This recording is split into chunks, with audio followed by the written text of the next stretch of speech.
Hello to all the participants of this online forum. Congratulations CLD and FNF for organizing this event despite the challenges posed by the pandemic. Pope Francis' encyclical, Fratelli Tutti, is a cry for unity amidst a world marred by deep division. The narrative by now should be familiar. Aided by new methods of co-opting the flow of information and unfettered by the need to be truthful, populists have weaponized the inequalities in society, tapping into anxieties old and new, the loss not only of jobs but also of identities, hungers felt not only by the body but by the spirit as well.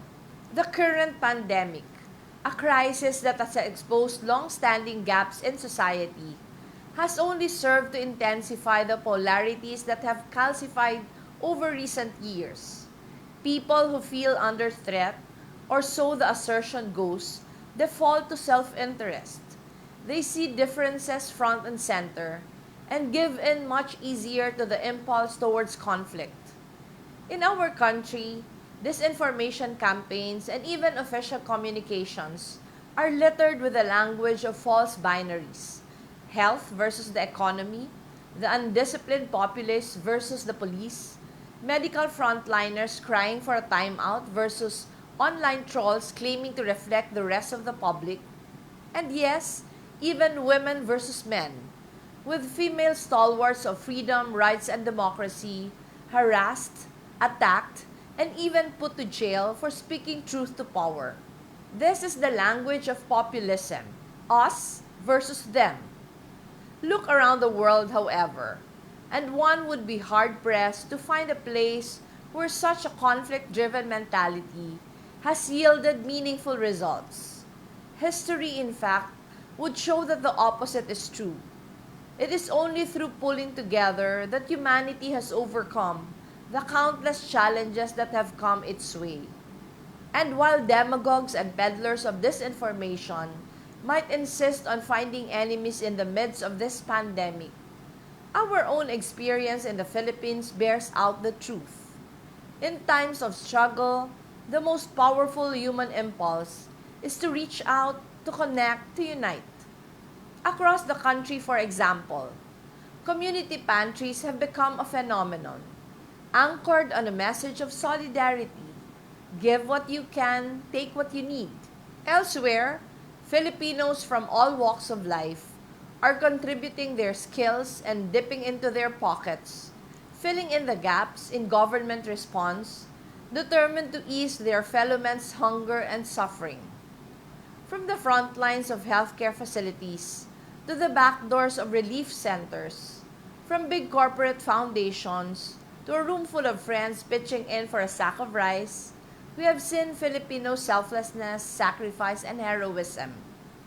This is what we mean when we say that Filipinos respond to the worst of times with the best in ourselves. The best in ourselves means that part of us that refuses to approach the world in terms of us versus them.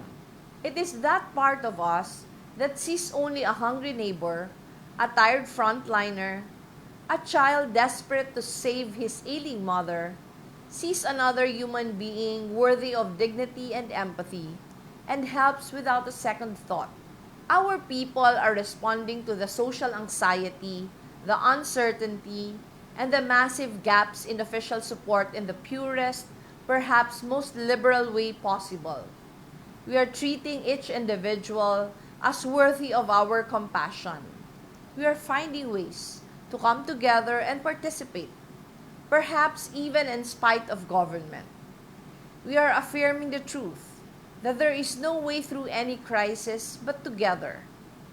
The task now is to promote a deeper understanding of our interconnectedness. In doing so, we may yet begin to harness the solidarity we are now exhibiting and rise to other challenges beyond this pandemic. The climate crisis, for example, or the various threats to our democracy.